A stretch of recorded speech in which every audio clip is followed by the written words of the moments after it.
여러분들 요셉 하면은 무엇이 가장 먼저 생각이 나십니까? 저는 예전에 요셉 하면은 꿈 그리고 비전 이런 것들이 생각이 났었는데 지금은 고난이 가장 먼저 생각이 납니다. 고난. 그래서 요셉을 저는 개인적으로 읽으면 읽을수록 욥이 떠오르곤 했습니다. 욥 하면 여러분 잘 아시는 것처럼 성경에서 고난이고 고통입니다. 굉장히 상징적인 인물이죠. 하나님께 인정받은 의인이었지만 어떤 면에서는 어떻습니까? 정말로 억울하게 고통받는 삶을 살았던 그 유일한 사람입니다. 그런데 가만 생각해 보면 요셉도 그러합니다. 거의 막내 아들로서 아버지에게 가장 사랑받는 아들이었고 혼자만 귀한 색동옷을 입었던 그런 독보적인 아들이었습니다. 그리고 하나님께도 특별한 애정을 받았습니다. 혼자만 하나님이 주시는 꿈을 꾸었습니다. 그리고 그 꿈은 자기가 주인공이 되는, 자기만 특별한 대우를 받는 그런 종류의 꿈이었습니다. 그런데 야곱의 12아들 중 이렇게 가장 사랑받고 특별 대우 받았던 이 요셉만이 엄청난 고난과 고통을 겪게 되는 것입니다. 정말 억울하게 형들로부터 배신과 버림이라는 정말 말로 다할 수 없는 그 고통을 이 요셉만 그 형제들 중에서 겪게 됩니다. 이것으로 끝나지 않고 이후에도 어떻습니까? 계속해서 고난에 연속된 그런 삶을 요셉은 삽니다. 이것이 바로 요셉입니다. 이처럼 욥과 요셉은 참 많이 닮았다라는 생각이 듭니다. 오늘 본문은 이런 요셉의 삶에서 가장 하이라이트가 되는 장면이 됩니다. 오늘 본문의 내용을 생각해 보시기 바랍니다.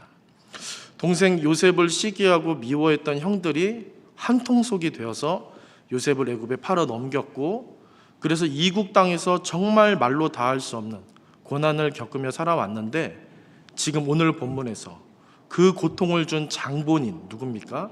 형들을 요셉이 만나는 것입니다. 그런데 어떻습니까? 요셉은 지금 그때 그 나약했던 동생, 함부로 할 수 있는 요셉이 아닌 것입니다. 그 엄청난 애굽이라는 나라의 국무총리가 되어 있습니다. 요셉은 이렇게 최고의 권세가가 되어서 자기를 고통의 구렁텅이로 던져버린 이 원수 같은 형들을 지금 만나고 있는 것입니다. 그리고 이 형들은 지금 어떻습니까? 어떤 상태입니까? 힘없고 가난한 작은 나라에서 곡식을 구걸하러 온 신분입니다. 그런 입장입니다. 이처럼 상황이 완전히 바뀌어서 이제는 그 형들이 이 요셉의 얼굴을 제대로 쳐다볼 수 없는 그런 반전의 상황이 된 것입니다. 인간적으로 생각해 보면 요셉이 이 순간을 얼마나 고대했을까 생각되지 않으십니까? 어떤 심리학자가 말하기를 사람이 가장 큰 희열을 느낄 때가 언제냐면 복수할 때라고 합니다. 복수할 때. 자기가 당한 것을 갚아줄 때, 되갚아줄 때 사람은 놀랍게도 가장 크게 통쾌해한다라고 합니다. 우리도 좀 그런 면이 없지 않아 있는 것 같습니다. 우리가 모두 일제강점기를 살지는 않았지만 일본 하면 무언가 이렇게 좀 올라오는 게 아직까지 있는 것 같습니다. 축구 같은 경기를 하면 다른 나라는 몰라도 일본한테만큼은 절대 지면 안 되는 뭔가 좀 그런 게 우리 안에 아직도 있는 것 같습니다. 지금 요셉에게 그런 순간이 찾아온 것입니다.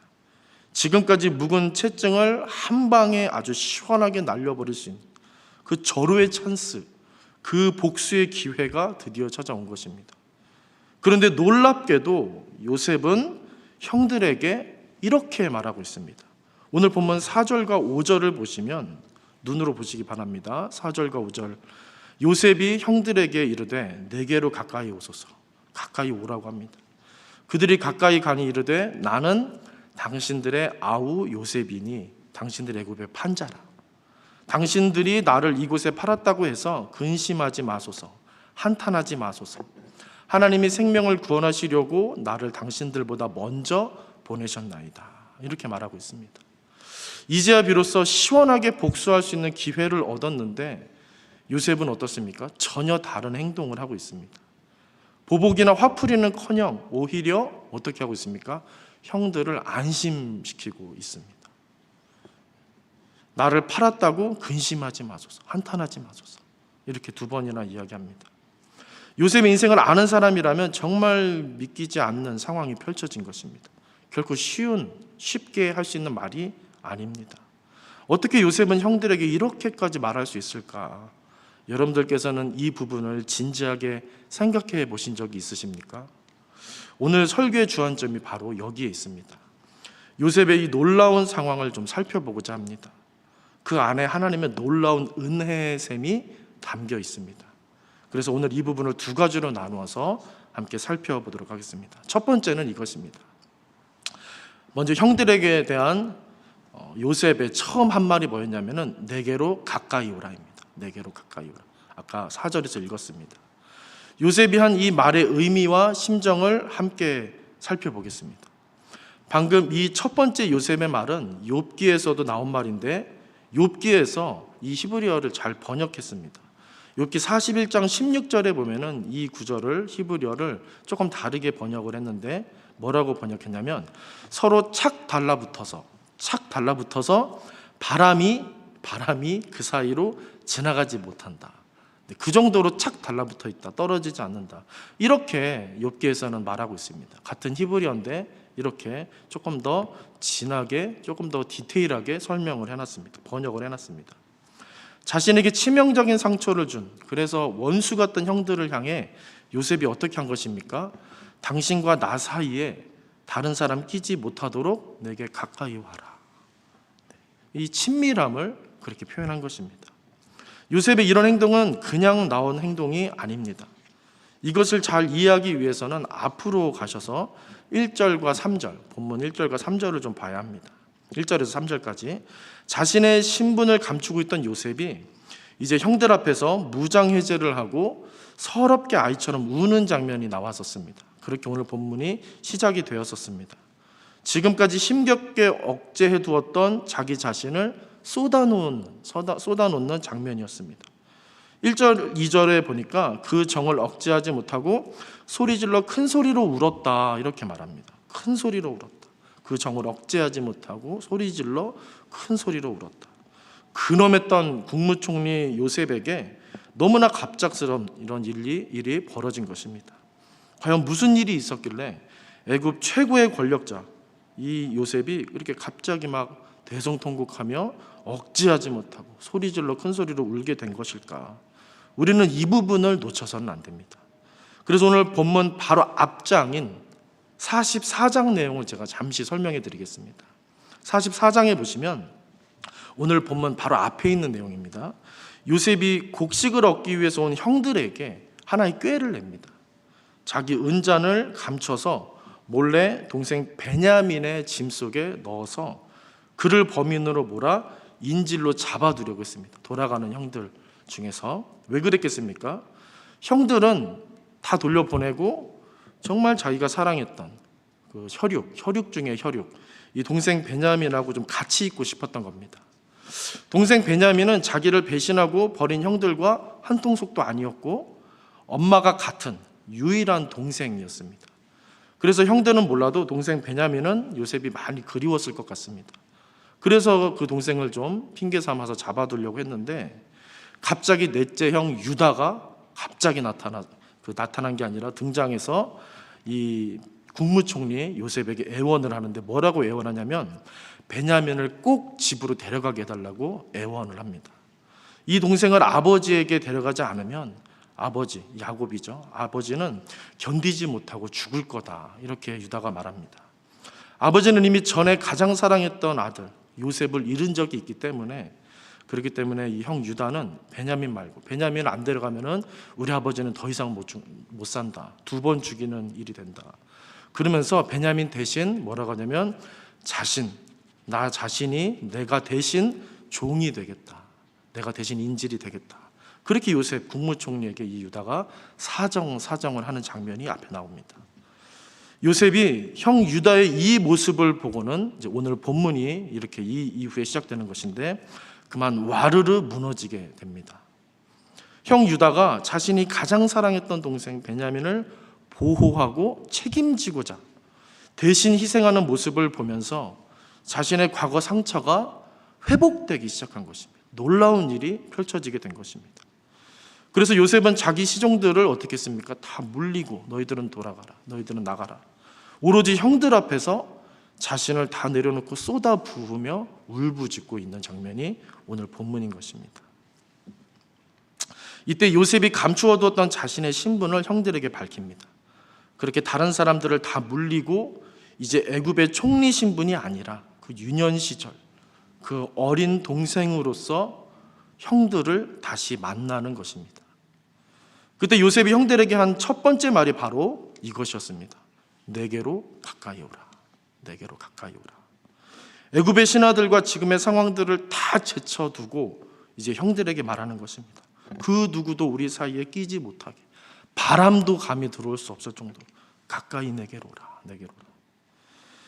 분명 하나님의 다 헤아릴 수 없는 거룩한 계획과 선하시고 원대한 뜻이 있으셔서 요셉이 지금 여기까지 와 있는 것이고 형들을 만나게 된 거지만, 그렇다 하더라도 하나님은 이 위대한 일 앞에서도 요셉의 마음, 이 한 사람, 이 심정, 이 한 영혼의 심정, 이 마음을 중요하게 여기시는 것입니다. 그래서 요셉의 마음과 그 상처를 지금 어루만져 주고 계신 것입니다. 본문 2절에 보니까 요셉이 어떻게 울었냐고 하냐면, 아까도 다시 한번 읽어드렸는데 큰 소리로 울었다라고 합니다. 큰 소리로 울었다. 국무총리가. 그래서 애굽 사람에게 들리고 바로의 궁에까지 들릴 정도였다라고 본문에서 말했습니다. 그 소리가 물리적으로 굉장히 컸다는 뜻도 되겠지만, 이 부분을 묵상하면 묵상할수록 단순히 물리적인 소리가 컸다라기보다는 요셉이 그 어린 시절 너무 버겁고 무겁게 졌던 짐을 이제야 내려놓는구나. 그래서 영혼의 깊은 곳에 쌓여두었던 그 채증이 풀리고 확 열리는 그런 깊은 울림의 울음소리가 아니었을까, 회복의 소리가 아니었을까라는 생각이 많이 들었습니다. 요셉의 이 울음에는 정말 다양하고 많은 감정들이 복합적으로 들어있었을 것 같습니다. 슬픔과 회환과 기쁨과 분노와 아픔과 희열, 그리고 감사와 용서까지 다 있었을 것 같습니다. 이처럼 요셉이 형들을 다시 받아들이고 용서하면서 가까이 오라고 한 것은 그냥 쿨하게 소탈하게 뒤끝 없이 나 다 잊었어 라고 말하는 그런 단순한 차원이 아니라 영혼 깊은 곳에서 터져나오는 탄식과 기쁨을 동반하고 있는 온전한 용서였고 회복이었고 사랑이었을 것입니다. 하나님은 요셉을 이토록 섬세하게 인도하고 계셨던 것입니다. 우리 하나님은 중심을 보시는 분이다라고 하셨습니다. 그리고 시편 19편에 보시면 다윗은 하나님이 마음의 묵상까지도 연락하시는 분으로 모시고 의지하고 있습니다. 하나님은 이와 같이 요셉의 영혼과 마음에 깊숙이 자리 잡고 있었던 상처와 고통을 잊지 않고 기억하고 계셨던 것입니다. 그리고 그것을 섬세하게, 진하게, 깊이 있게, 가장 지혜롭게 어루만져 주고 계셨던 것입니다. 요셉의 권력과 힘과 감정들을 죽이고 복수하고 해치고 누르는데 쓰지 않게 하시고, 사람을 살리고 민족을 살리고 더욱이는 자기 자신을 일으키는, 그렇게 모두가 뜨겁게 회복되고 부흥케 되는 일에 사용되도록 하나님께서 요셉을 인도하고 계셨던 것입니다. 하나님은 그렇게 고난 중에 있던 요셉과 가까이 계시며 세밀하게 동행하고 계셨던 것입니다. 요셉이 보디발의 집에 있을 때 성경은 뭐라고 말했습니까? 그가 하나님의 함께 하심으로 형통했다라고 말했습니다. 감옥에 있을 때는 어땠습니까? 성경은 뭐라고 말합니까? 그가 하나님의 함께 하심으로 형통했다. 그리고 그 형통의 절정, 그 하나님의 함께 하심의 최고 하이라이트가 바로 오늘 본문인 것입니다. 지금까지 단 한 번도 자신을 내려놓고 감정을 쏟아놓으며 울지 못했던 너무나 가련한 이 아이 요셉을 하나님은 울게 하시는 것입니다. 그 마음의 깊은 짐과 억울함과 분노와 괴로움과 외로움을 풀어내시는 것입니다. 다른 어떤 특별한 보상만으로가 아니라 자신을 배신하고 버리고 죽이려 했던 그 형들에게서 요셉의 마음을 회복시키셔서 요셉을 그 형들에게서 구원하시는 것입니다. 이분이 바로 우리의 하나님이신 줄로 믿습니다.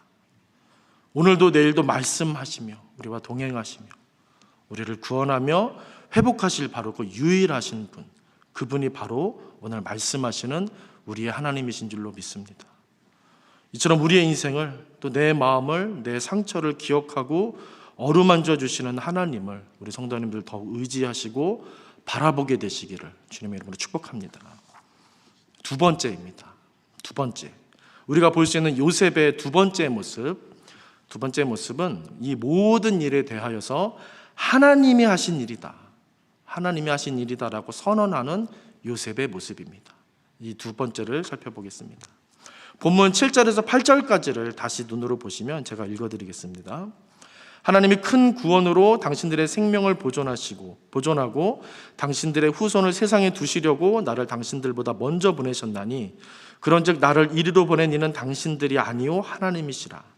하나님이 나를 바로에게 아버지로 삼으시고 그 온 집의 주로 삼으시며 애굽 온 땅의 통치자로 삼으셨나이다. 아멘. 지금 요셉의 이 말이 참 중요합니다. 요셉이 여러분들도 잘 아시는 것처럼 성경에서 참 손꼽히는 인물 중에 한 사람입니다. 믿는 사람이 어떤 뚜렷한 모델이 될 만한 사람이 요셉인데, 그 인생에 있어서 가장 핵심이 되는 내용이 바로 방금 읽은 말씀 속에 들어있기 때문입니다. 우리는 요셉의 이 말을 좀 더 진지하게 깊숙하게 들어가서 주목해서 볼 필요가 있습니다. 다시 보시면 지금 요셉이 형들 앞에서 뭐라고 했습니까? 하나님이 큰 구원으로 당신들의 생명을 보존하고 당신들의 후손을 세상에 두시려고 나를 당신들보다 먼저 보내셨나니 그런즉 나를 이리로 보낸 이는 누구라고요? 당신들이 아니라, 형들이 아니라 하나님이시라. 지금 본문에서 요셉은 자기가 애굽에 팔려와 그 생소하고 낯선 곳에서 모진 고통을 겪은 것이 형들 때문이 아니라 다른 사람 아니라고 그렇게 말을 하는 것인데, 다른 사람이 요셉에게 이 이야기를 하는 게 아니라 네가 이렇게 된 것은 사실 형들 때문이 아니라 하나님이 그렇게 선한 뜻을 위해서 하신 거야, 그렇게 말하는 게 아니라 요셉이 스스로 자신의 삶을 그렇게 고백하고 있다는 이 점을 좀 먼저 생각해 보고자 합니다. 이 점이 참 중요합니다.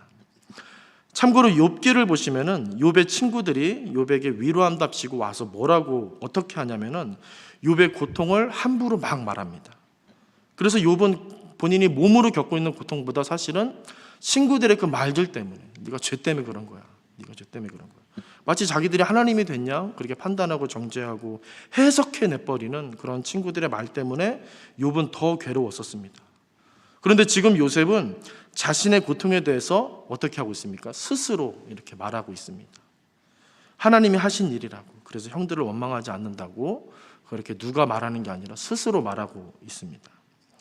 이 부분이 오늘 설교의 주안점은 아니지만 저는 이 부분도 참 중요하다고 생각이 돼서 잠깐 좀 말씀드리고 싶습니다. 우리는 요셉의 이 고백을 보면서 다른 사람의 고통에 대해 다 하나님이 하신 일이야, 혹은 하나님이 다 용서하셨어라고 쉽게 말해서는 안 된다는 점을 우리는 좀 유념할 필요가 있지 않을까, 그런 생각이 듭니다. 오늘 요셉의 고백은 욥기와 다르게 스스로 본인이 본인의 삶을 하나님 앞에서 고백한 것입니다. 이 점을 좀 우리가 꼭 기억해야 합니다. 여기에는 굉장히 큰 차이가 있는 것입니다. 하나님도 요셉의 감정과 상처가 회복될 때까지 기다려 주셨고 그저 그와 무엇을 하셨습니까? 동행해 주셨습니다. 동행해 주셨습니다. 이 동행이라는 것이 정말 위대한 일입니다. 이것이 진짜 위로이고 지혜입니다. 그리고 요셉의 이 말이 순간적인 감정이나 갑작스러운 화해의 마음으로 갑작스럽게 즉흥적으로 한 말이 아니었음을 또 이어서 좀 생각해 보려고 합니다. 요셉이 뭐라고 했습니까? 다시 보시면 하나님이 큰 구원으로 생명을 보존하시려고 나를 먼저 보내셨다. 하나님이 큰 구원으로 나를 생명을 보존하시려고 나를 먼저 보내셨다. 하나님이 나를 먼저 보내셨다. 이 고백은 요셉이 나타내고 있는 자신의 어떤 확고한 인생 방향이고 믿음인 것입니다. 이 말이 작은 한마디 말로 들리지만 사실 이 고백은 요셉 자신이 겪었던 그 처절했던 고난의 시절, 그 고통의 인생 전체가 만들어낸 아주 농축된 고백인 것입니다. 결코 순간적이거나 즉흥적으로 단순히 한 말이 아닌 것입니다. 하나님의 기다려주심, 하나님의 빚어주심, 그 인생 전체가 만들어낸 농축된 고백이고 신앙 고백, 그 비전, 그 확고한 인생 방향, 그 믿음의 고백인 것입니다. 우리는 요셉의 인생을 보면서 적지 않은 경우 세상적인 꿈에 대해서 그리고 비전에 대해서만 이야기할 때가 종종 있습니다. 요셉이 애굽에 팔려가고 거기서도 억울하게 버림받아서 감옥에 갇히는 등 정말 비참한 인생이 계속되는데, 그래도 요셉은 꿈과 비전이 있어서 이런 고통을 잘 견뎠을 거라고 우리는 생각할 때가 종종 있습니다. 그래서 사람에게 비전이 있어야 한다고, 요셉처럼 꿈이 있어야 한다고 말하는 경우도 우리 안에 있습니다. 하지만 창세기를 비롯한 성경 어디에서도 요셉이 꿈과 비전을 생각하며 고통을 이겨냈다라는 내용을 찾아볼 수가 없습니다. 저는 창세기에서 요셉의 인생을 보고 있노라면 그 요셉이 비전의 사람, 꿈의 사람이라기보다는 오히려 선지자에 가깝다라는 생각을 할 때가 많이 있습니다. 그런 구약의 선지자들처럼 하나님이 주신 꿈과 말씀을 거리낌 없이 사람들에게 말하고 전했던 사람에 더 가깝기 때문입니다. 단순히 그가 어린 시절 가족들에게 한 행동들이 철없다고만 보기 어려운 게, 물론 철없는 모습도 있지만 그렇게 딱 한정 짓기가 어려운 게, 요셉은 하나님이 주신 꿈을 말하지 않고는 견딜 수 없는 사람이었음을 우리는 성경 속에서, 본문 속에서 확인하고 볼 수 있기 때문입니다. 그는 견딜 수가 없는 사람이었습니다. 예전에 어떤 분이 간증을 하시는데, 요셉처럼 10대 때 꿈을 꾸고 20대 때 꿈을 이루어라, 그런 인생을 살아야 된다라고 말씀하셨습니다. 우리는 요셉에 대해서 그렇게만 알고 단순하게 그런 것에 환호하는 경우들이 있습니다. 하지만 요셉은 단순히 꿈을 꾸고 그 꿈을 이룬 성공자가 아닙니다. 요셉의 모진 인생을 가까이서 들여다보면 하나님이 함께 하셨다, 하나님이 함께 하셨다, 이 내용이 강조되고 있지, 그가 이전에 꿨던 꿈을 생각하며 힘든 현실을 견디고 이겨냈다라고 하는 내용이 없습니다. 그가 종의 신분으로 또 죄인의 신분으로 애굽에서 그리고 감옥에서 견딜 수 있었던 그 힘은, 그 힘든 상황에서 견딜 수 있었던 힘은 꿈이나 비전 때문이 아니라 전적으로 명백하게 하나님의 함께하심, 여기서 나온 것입니다. 그에게는 결코 나중에 성공할 거라는 비전이나 애굽의 어떤 국무총리가 될 꿈이 전혀 없었습니다. 그는 누구보다 하루하루가 벅차고 견디기 힘든 인생을 산 한 사람입니다. 그래서 그저 하루하루 형통케 하시는 하나님께 감사하면서 하나님 앞에서 신실하게 살 뿐이었습니다. 요셉의 삶은 대단하고 원대한 꿈의 인생, 비전의 인생이라기보다는 하루하루 신실한 하나님과 동행하는 삶이었다라고 말하는 게 더 맞습니다. 그래서 그가 바로의 꿈을 해몽하고 애굽의 국무총리가 되고 이런 어마어마한 일들이 눈앞에 펼쳐졌을 때, 그런 일들을 막 해냈을 때 어떤 생각이 들었겠습니까?